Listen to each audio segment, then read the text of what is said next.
American troops generally integrated well with Allied forces during World War II, proving to be easy to collaborate with. While not without occasional issues, the Americans joined the Allied effort later in the war, bringing a sense of confidence and eagerness that boosted the spirits of many soldiers. American soldiers quickly developed strong bonds with their counterparts from Australia, Canada, Britain, and even the Soviet Union.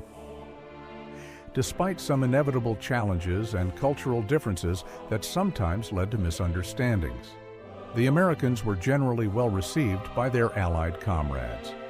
This analysis explores the relationships between American troops and their allies, covering the positive aspects, the difficulties, and the occasional serious issues that arose. Initially, many Australians were not keen on the idea of American assistance, as they expected support from Britain in their fight against the Japanese in the Pacific. As a member of the Commonwealth, Australia naturally assumed Britain would provide aid. However, Churchill chose to keep his troops closer to home to defend the British Isles. Left with no alternative, the Australians turned to the United States for assistance. The first American soldiers arrived in Australia in December 1941, shortly after the attack on Pearl Harbor. By 1943, their numbers had increased to over 250,000, with the majority stationed around Brisbane. A natural sense of camaraderie developed between the Australians and Americans, particularly on the battlefield. Sharing a common objective and language, they easily found common ground and appreciated each other's qualities. The Americans especially admired the Australians' fighting spirit. In August 1942, both nations, along with other Commonwealth allies, participated in the Battle of Guadalcanal against the Japanese in the Solomon Islands. The goal of the offensive was to prevent the Japanese from constructing an airfield on Guadalcanal, which could have disrupted U.S. sea lanes to Australia. The offensive was successful, and the Americans and Australians worked effectively together on the battlefield. However, the situation was somewhat different back in Australia. Initially, the perception of American soldiers was quite favorable. Their well-tailored uniforms gave them a stylish appearance, and their manners were considered very polite by the Australians, as they addressed everyone as sir or ma'am. Furthermore, they earned more money than the Australians, with even lower-ranking Americans earning more than higher-ranking Australians. This, along with the tipping culture they introduced from the United States, earned the Americans a reputation as generous spenders. The American presence influenced Australian culture.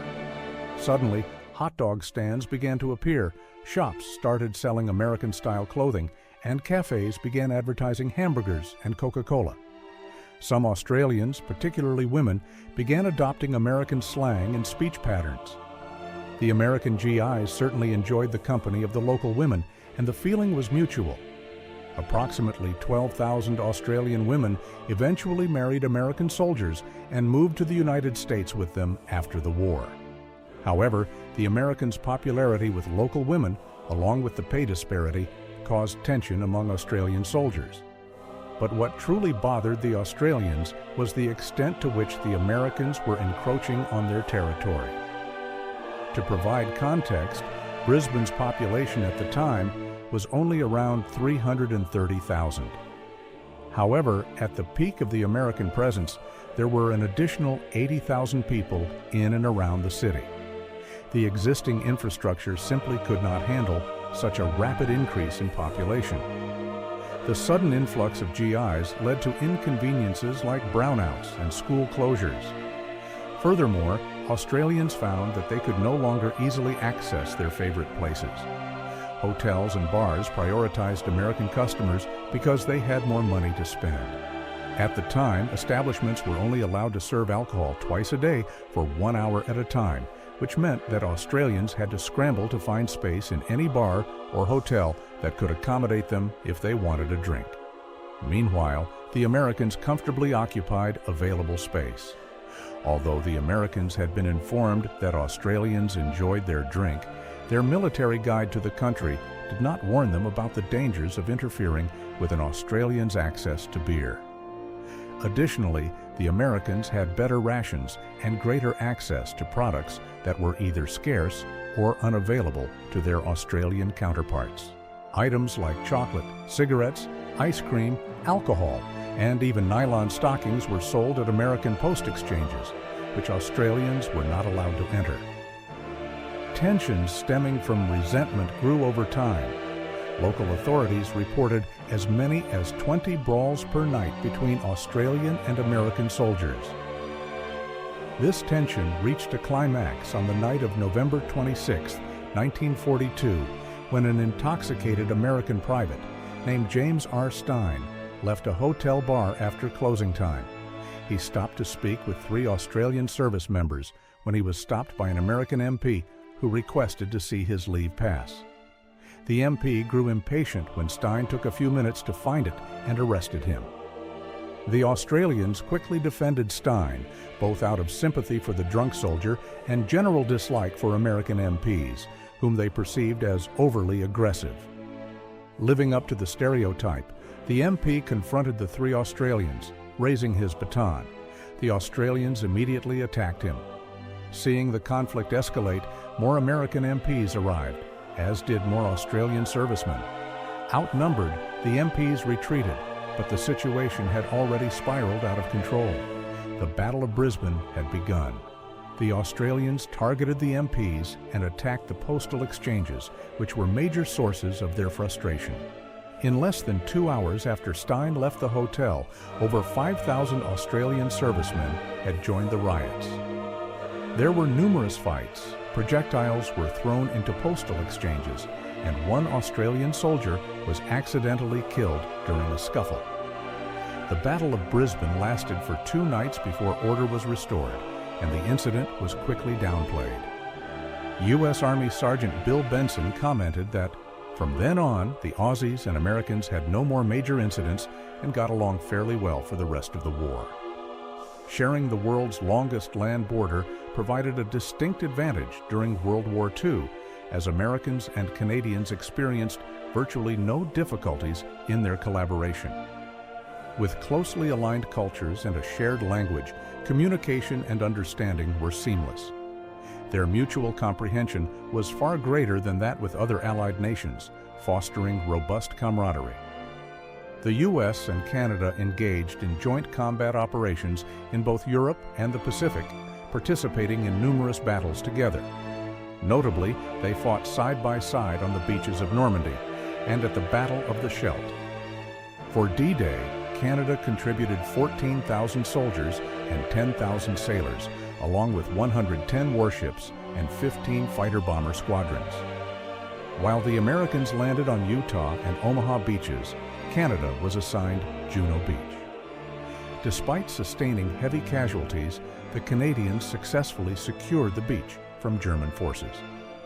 Both Americans and Canadians deeply admired each other's courage from that day onward. The Americans willingly served under Canadian command in several battles, most notably at the Battle of the Scheldt in late 1944, during which Canadian and other Allied troops successfully fought off the Germans and reopened a shipping route to Antwerp. This shipping port was critical to the Allies' success in the war, as it facilitated the arrival of 2.5 million tons of supplies between November 1944 and April 1945. However, the North American neighbors did not merely fight alongside each other. Soldiers from both countries sometimes served in each other's militaries. In his book, Military Relations Between the United States and Canada, 1939 to 1945, Colonel Stanley W. Zubin discusses how many Americans crossed the border before Pearl Harbor to join the Canadian Armed Forces. By 1941, there were 1,200 Americans in the Royal Canadian Air Force alone, comprising 10% of its officer corps. Around the time of Pearl Harbor, the number had risen to over 6,000 Americans in the Royal Canadian Air Force and another 10,000 in the Canadian Army. After the U.S. entered the war following Pearl Harbor, the trend reversed. Approximately 26,000 Canadians went south to enlist in the U.S. military. Both militaries operated similarly, with only minor differences in organization, tactics, and equipment. These minor differences occasionally caused disagreements or tension, but overall, the Canadians and Americans remained very close throughout the war. The U.S. and Britain have long been described as two countries separated by a common language. Nevertheless, British and American soldiers quickly became friends during the war. Despite cultural differences, both groups found it easy to form friendships with each other. The Americans held great respect for the British and the hardships they had endured since entering the war in 1939, both at home and on the battlefields of Europe and North Africa. Similarly, the British were grateful for the assistance provided by the Americans. The Guide for American Servicemen in Britain, 1942, informed Americans that the British are far more interested in getting together in solid friendship with us so that we can all start dishing it out to Hitler. Thus, any minor cultural missteps by the Americans in Britain were quickly forgiven, with one significant exception. The Americans brought more than just their swagger and fighting spirit to Great Britain. They also brought their racism. It is not to say that racism did not exist in British society. It did. However, the Americans introduced a different and more pervasive form of racism. The American armed forces were still segregated during World War II, and this segregation was enforced wherever they went. Segregation between black and white people was not practiced in Britain and was not well understood by the British. In general, British servicemen and civilians interacted positively with the approximately 150,000 African American soldiers who arrived. While there were some initial tensions, as journalist Roy Ottley noted in 1942, when a restaurant manager was questioned about refusing service to a black soldier, he responded that white Americans would not patronize a place that served black people. Despite this, black soldiers were generally welcomed in pubs just like their white counterparts, and British women were drawn to their manners, which greatly bothered many white American servicemen. Racial tensions among the Americans escalated on the night of June 24, 1943, in the village of Bamber Bridge in Lancashire. The conflict began at Ye Old Hob Inn, a local pub that intentionally served both black and white Americans. Two white American MPs attempted to arrest a black soldier for being out of uniform. A confrontation ensued outside the pub, during which a black soldier, Private William Crossland, was shot and killed by a white MP. This led to more heavily armed white MPs arriving, which in turn caused the black soldiers to arm themselves in defense. The two sides exchanged gunfire throughout the night and into the following morning. By the end of the conflict, 4 more people had been shot, 3 black soldiers and 1 white MP, and 2 other white MPs had been beaten. In the aftermath, 32 black soldiers were convicted of mutiny, while no white MPs faced any charges. However, the MPs were blamed for the incident due to their poor leadership and use of racial slurs. The story of the Battle of Bamber Bridge was quickly suppressed, as the Americans did not want news of their internal conflict to reach other branches or the other allies. Fortunately, the incident did not impede British and American camaraderie on the battlefield, and the two sides collaborated effectively in numerous operations. Notable examples include their joint efforts in the Battle of the Atlantic, where the Americans helped the British break the German U-boat blockade, Operation Overlord, where both countries stormed the beaches of Normandy, and Operation Market Garden, where British and American airborne forces jointly liberated the German-occupied cities of Eindhoven and Nijmegen in the Netherlands. The remarkable teamwork displayed by soldiers from the United Kingdom and the United States forged a bond between the two countries that remains strong today. This cooperation helped to create the renowned special relationship that endures to this day. The relationship between U.S. and Soviet troops during World War II was, to put it mildly, complex. Although they were allies, soldiers from the two nations had limited direct interaction. Their perceptions were largely shaped by propaganda and second-hand accounts. On one hand, the Americans admired the Soviets for their resistance against the Germans despite overwhelming odds and horrific losses. On the other hand, having never fought together in a major battle, their understanding of each other was quite limited. They did not share a common language or political ideology, which made it challenging to form well-rounded opinions of each other. If anything, American opinions of Soviet soldiers tended to be negative, largely due to anti-communist sentiments in the West. This was further exacerbated by rumors of war crimes committed by the Soviets near the end of the war. Whether these rumors were true or not, they made the Americans wary of their allies. However, despite this, the rare encounters between Americans and Soviets were generally positive.